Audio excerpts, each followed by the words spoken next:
Great. Well, good afternoon, everybody. And I want to echo some of what Carolyn said about what we're doing to combat the rampant fraud that exists in our immigration system, thanks to failed politicians and thanks to people who allowed the American taxpayer to be taken advantage of for far too long. I think it's important to understand why this matters to the American people. I am a father of 3 young kids, a lot of kids, a lot of people in my generation. What is that going on there? Is that normal? Okay. CNN installed this broken camera just to throw me off my game, but it's not going to work. So here's the simple fact here. If you're a young parent struggling to afford childcare in the United States of America, there are programs that we have to make it easier for your kids to get in daycare, for your kids to get in preschool. Those programs should go to American citizens, not be defrauded by Somali immigrants and others. Make it hard for you to get the access to the resources you need. But number 2, making it easier for people who shouldn't even be in this country to fleece the United States and our taxpayers to begin with. We have actually activated a major interagency task force to make it possible to get to the heart of this fraud. We have Department of Agriculture resources that are focused on SNAP fraud so that people who need food benefits can get them, but illegal aliens and other fraudsters don't. We have over 1,500 subpoenas that the Department of Justice has issued to get to the heart of the fraud ring. We've done almost 100 indictments, mostly Somali immigrants, but also a few others. And of course, we're looking in with broad investigatory authority to a number of the instances of wrongdoing that we've seen in Minneapolis. But we also want to expand this. We know that the fraud isn't just happening in Minneapolis, it's also happening in states like Ohio. It's happening in states like California. And so what we're doing in order to help coordinate this remarkable interagency effort from the Trump administration, but also to make sure that we prosecute the bad guys and do it as swiftly and efficiently as possible, is we are creating a new Assistant Attorney General position who will have nationwide jurisdiction over the issue of fraud. Now, of course, that person's efforts will start and focus primarily in Minnesota, but it is going to be a nationwide effort because, unfortunately, the American people have been defrauded in a very nationwide way. I want to thank a couple of people for their cooperation, in particular Pam Bondi, our Attorney General, first of all, for getting a lot of resources to Minneapolis to start to investigate and prosecute this fraud, really at an industrial scale. We've never seen fraud like this in the history of our country. Pam has been doing a great job to get the resources there to uncover it, but importantly, creating a job like this often takes months, sometimes even longer. When we realized that we needed this Associate Attorney General position, Pam got this person up and running in about a week. We're going to make the nomination hopefully in the next few days. We'll obviously let you guys know who that is when we do it. I've talked to Senate Majority Leader John Thune, who has promised me swift confirmation for this official, but this is the person who is going to make sure that we stop defrauding the American people. And here's one final thing I'll say about this. I've heard a lot of people say that we need a special counsel to investigate fraud in the United States of America.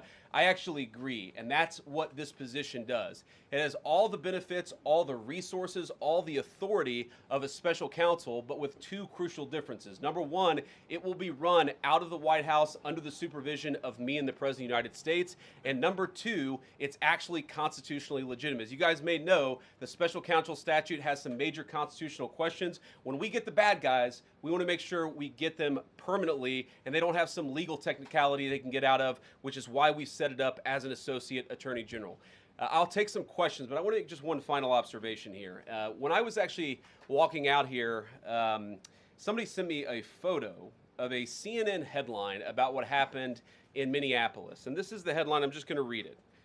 Outrage after ICE officer kills U.S. citizen in Minneapolis. Well, that's one way to put it, and that is the way that many people in the corporate media have put this attack over the last 24 hours. And I say attack very, very intentionally because this was an attack on federal law enforcement. This was an attack on law and order. This was an attack on the American people. The way that the media, by and large, has reported this story has been an absolute disgrace, and it puts our law enforcement officers at risk every single day.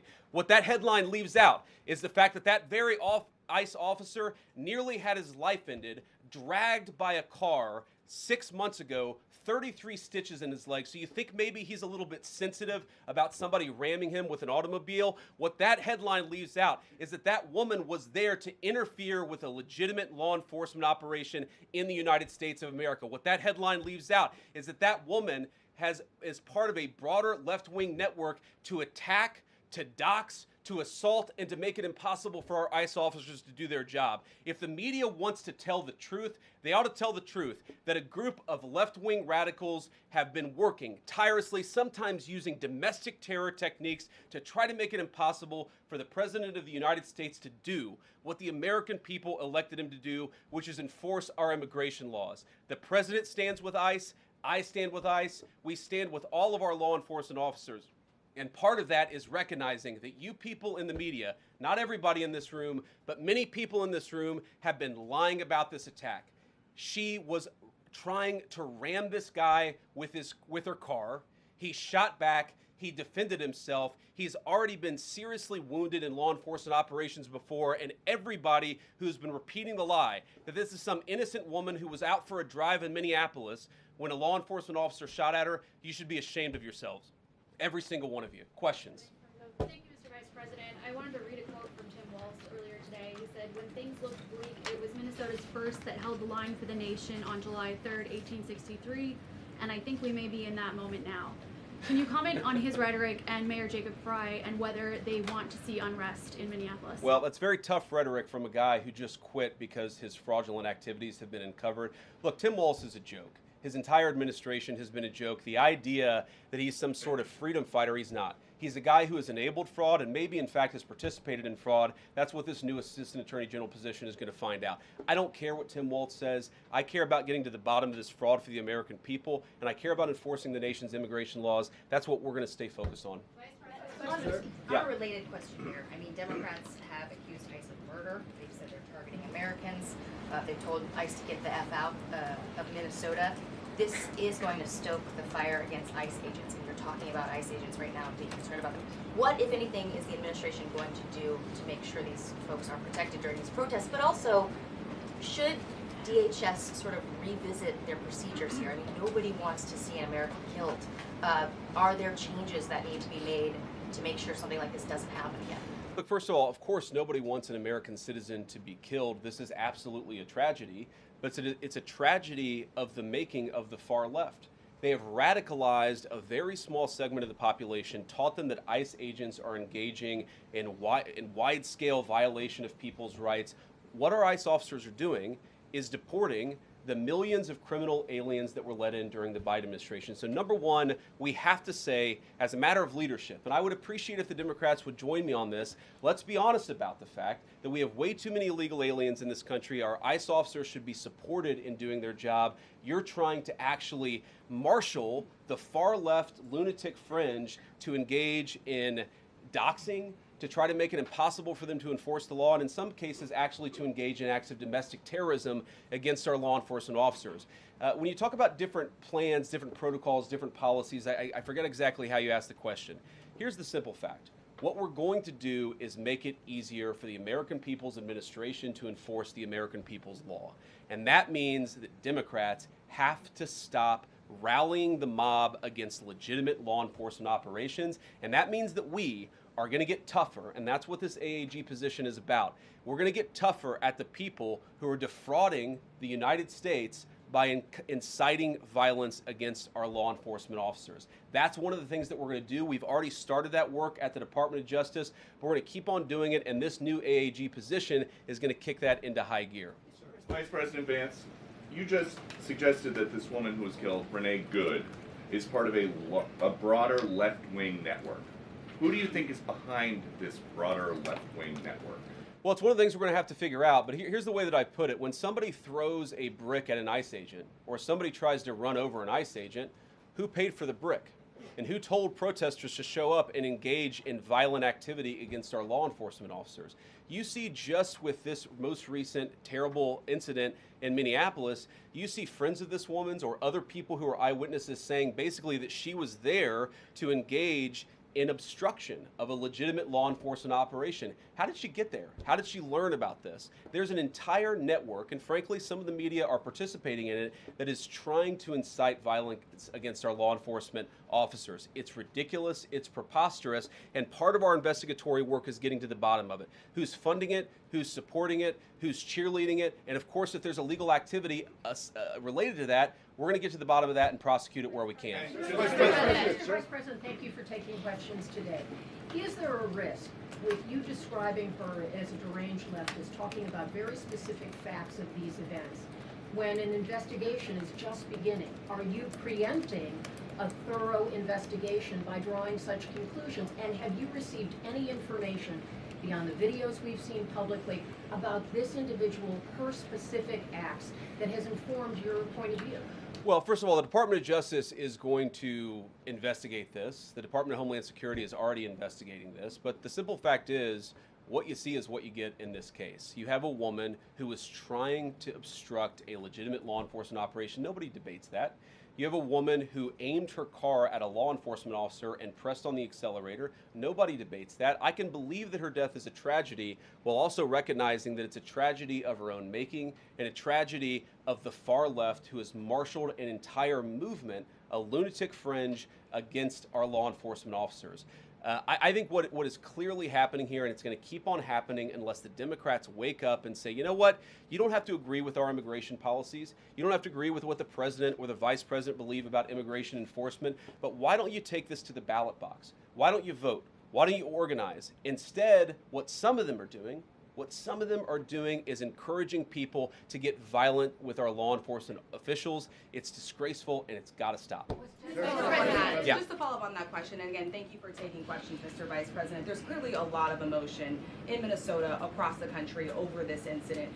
You're calling Renee Good a deranged leftist. There's been heated rhetoric that we've also heard from officials.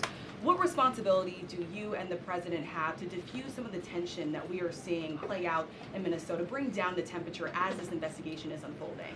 What we have a responsibility to do is to protect the people who are enforcing the law and protect the country writ large. Whether you're Democrat or Republican, you deserve to have the people's laws enforced in the United States of America. Now, again, I'm not happy that this woman lost her life. I'm not happy that this woman was there at a protest violating the law by interfering with a law enforcement action. I think that we can all recognize that the best way to turn down the temperature is to tell people to take their concerns about immigration policy to the ballot box. Stop assaulting and stop inciting violence against our law enforcement officers. That's the best way to take down the temperature. And we're not going to give in to terrorism on this. And that's exactly what's happening. People trying to antagonize, to commit acts of violence. They throw bricks at them. Sometimes they shoot at them. Sometimes they dox them. Sometimes they go to their place of residence and harass their families. This is classic terrorism. And we cannot say that when a far left fringe is inciting violence against our brave law enforcement officials, that we're no longer going to enforce the law. That's rewarding the very people who are engaged in this garbage. The actual reward that they just got is a new assistant attorney general who is going to prosecute and investigate this stuff even more aggressively than before. Yeah. Thanks for taking my question. So the head of Minnesota's investigations agency says that the U.S. Attorney's Office has essentially cut off the state investigations agency's access to the investigation. What is the precedent for that, and why shouldn't the Minnesota officials on the ground have access and evidence to work on this investigation? First of all, I wish the state officials in Minnesota would investigate why you have so many people who are using their vehicles and other means to actually interfere with a legitimate law enforcement operation. The precedent here is very simple. You have a federal law enforcement official engaging in federal law enforcement action. That's a federal issue. That guy is protected by absolute immunity. He was doing his job. The idea that Tim Walz and a bunch of radicals in Minneapolis are going to go after and make this guy's life miserable because he was doing the job that he was asked to do is preposterous. The unprecedented thing is the idea that a local official can actually prosecute a federal official with absolute immunity. I've never seen anything like that. It would get tossed out by a judge. So what I'd like Minnesota to focus on is the real issue, that they're encouraging people. Minneapolis officials are encouraging people to commit violence against ICE officials. It's ridiculous. It's got to stop. Go ahead. Mr. Vice President, thank you. You said earlier that there's a left-wing network to attack, to dox, to assault, and make it impossible for ICE officers to do their job. You told my colleague just now that there's an investigation going on into that network. Yep. So if everything that you say is true, how does being part of that network justify being shot?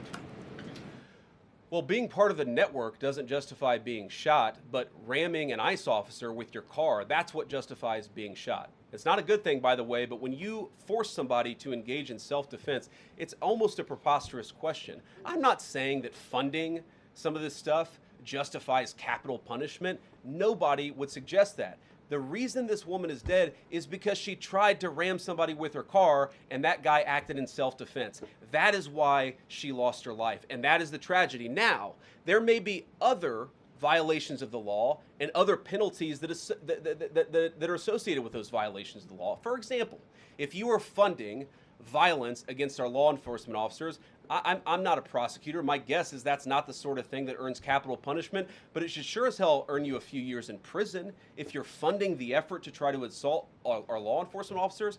What is, I'm sorry guys, what's going on here? You guys are meant to report the truth. How have you let yourself become agents of propaganda of a radical fringe that's making it harder for us to enforce our laws? You just asked me a question that presumed that the reason why this woman died is because she was engaged in legitimate protest. She tried to run somebody over with her car, and the guy defended himself when that happened. Next question. The investigation is still ongoing. I said next question. Mr. Vice President, I mean, you presumably watched the video yourself. There's not the slightest doubt in your mind, having viewed it, that the victim, you still believe that she deliberately tried to ram him despite seeing this video? Look, I don't know what is in a person's heart or in a person's head, and obviously we're not going to get the chance to ask this woman what was going on. What I am certain of is that she violated the law. What I am certain of is that that officer had every reason to think that he was under very serious threat for injury or in fact, his life. What I'm certain of is that she accelerated in a way where she ran into the guy. I don't know what was in her heart and what was in her head, but I know that she violated the law, and I know that officer was acting in self-defense. It raises an interesting point, though. Look, if people want to say that we should have a legitimate debate about, you know, what was she really doing, right? Was she panicking when she drove into this officer, or was she actually trying to ram him? That's a reasonable conversation.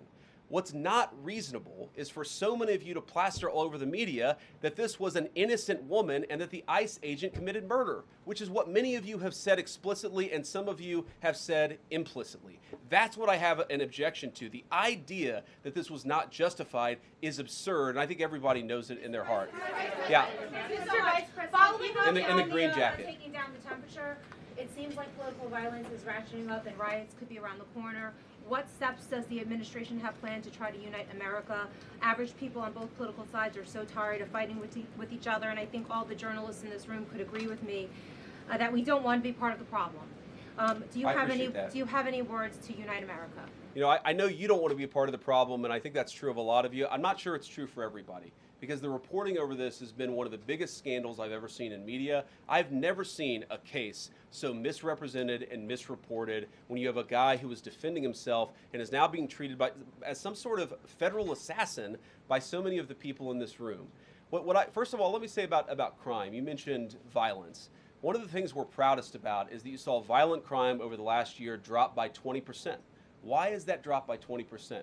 Is it because we're attacking our law enforcement officers, or is it because we in the administration are empowering our law enforcement officers to enforce the law? I think that's one of the ways you take down the temperature, is you make people feel more secure and safe in their person and property. That's why we care so much about protecting our law enforcement, because it accrues to the benefit of the entire national community.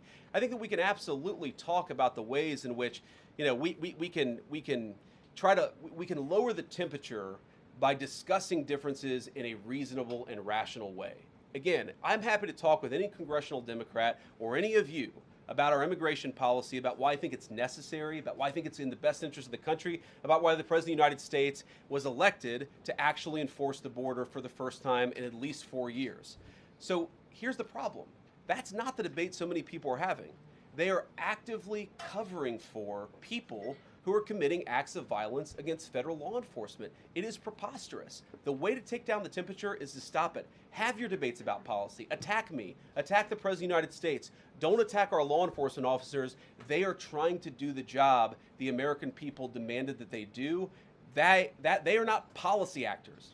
They are enforcing the law. They should be treated with a modicum of dignity and respect. And the fact that they're not is why incidents like yesterday happened. The one final point I'll make about this is, look, there's a part of me that feels very, very sad for this woman, not just because she lost her life, but because I think she is a victim of left-wing ideology.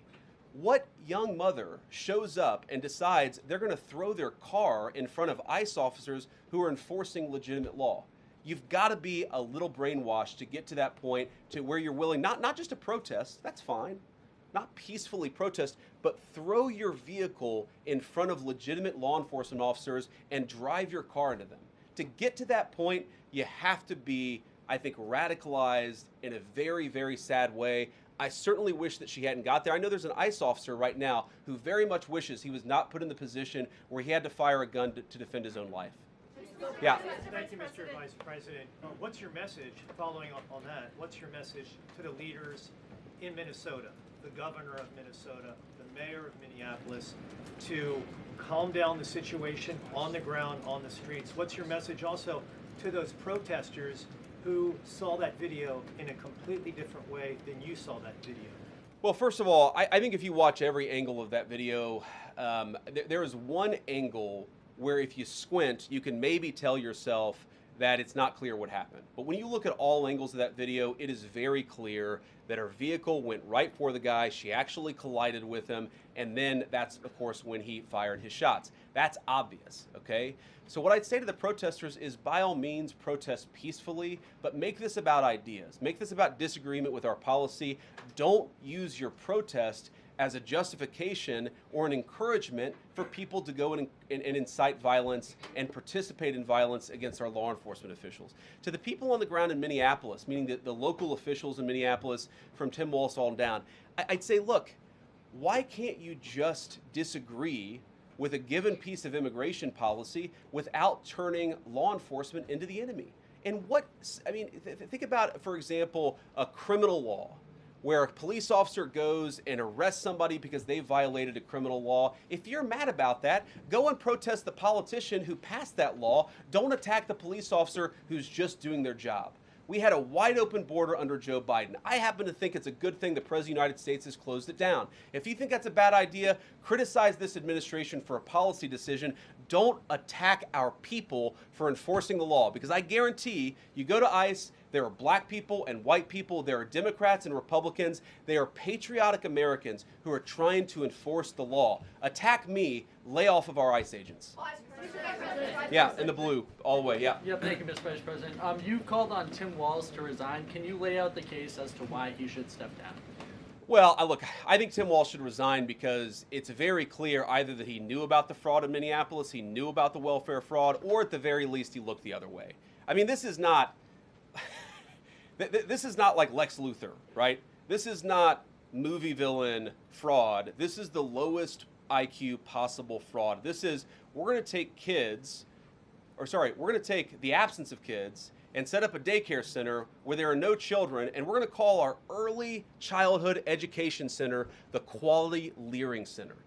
By the way, if you can't spell learning, maybe you shouldn't be in early childhood education. But people got rich off of this. We know that there were schools who either had no enrollment or at least they overstated their enrollment. Tim Walz, either it was unbelievable incompetence or he was in on the fraud. That's one of the things we're going to get to the bottom of. Sir. Thank you, Mr. Vice President. Can you explain the difference between this Associate Attorney General and a special counsel? And do you envision this being a permanent position or having more of a limited scope? Well, it's going to be permanent until we get to the bottom of what's going on, so I think it's going to last for at least the remainder of the administration. What's different about it from a special counsel is, if you remember, the Jack Smith case where the special counsel was found unconstitutional, one of the big issues there is that that person was not an appointed person, completely aside from all the other issues that the person was a lunatic and that the case had no merit. There was a fundamental constitutional issue which is that he had not been appointed by the president and he had not been confirmed by the United States Senate. An assistant attorney general, what that's going to allow us to do is appoint this person, have them confirmed by the Senate. That's one difference. The more substantive difference is that this person is going to be part of a very broad interagency White House that's being led from the President of the United States on down. And that's going to give him the resources, the access to material and information to make this person more effective. I think a lot of people have asked, how are you really going to get to the heart of the fraud? We've been asking ourselves that question for the past couple of months, and we think this is the critical piece at the Department of Justice to really ramp this fraud investigation into high gear. In the red tie, yeah. Vice President Vance, I wanted to ask, what's your message to far leftist agitators who feel emboldened to obstruct ICE activity in Minnesota and around the country? Well, I think they shouldn't feel emboldened because now they have an assistant attorney general who is going to prosecute and investigate their fraud and their violence more aggressively than it has ever been investigated in the United States of America. We are doing so much to try to find the financing networks and the domestic terrorism networks that legitimate this violence, that fund this violence, and that, of course, engage in the violence. These people should not feel emboldened because they have, for the first time, maybe in American history, an administration that is not going to tolerate political violence of any kind from anywhere. Yeah. It's not clear today that the entire weight of the federal government is behind these ICE agents and this ICE agent in particular.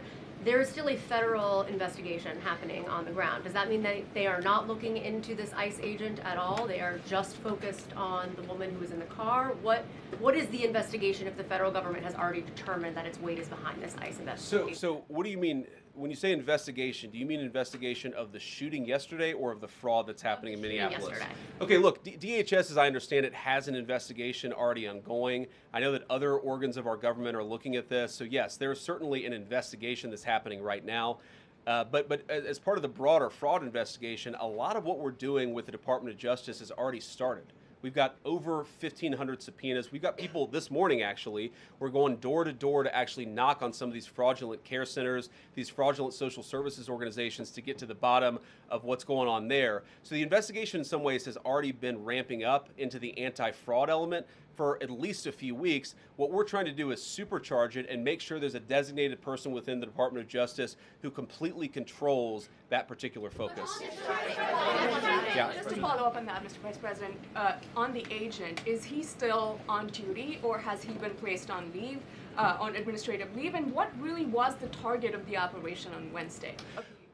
ICE operation on Wednesday? Well, first of all, it was a legitimate law enforcement operation. We were going door to door to try to find criminal illegal aliens and deport them from the United States of America, because if you come to our country illegally in violation of our immigration laws, then we have the mandate, and in fact we have the legal duty to enforce those immigration laws. Whether he's been placed on administrative leave, I don't know the answer to that question. I'd refer it to the Department of Homeland Security and they can follow up. I will say, look, I would appreciate everybody saying a prayer for that agent. Look, in the past 6 months, he has been hit twice by a motor vehicle. One time, the first time, it led to over 30 stitches and very serious injuries to his legs. This is a guy who's actually done a very, very important job for the United States of America.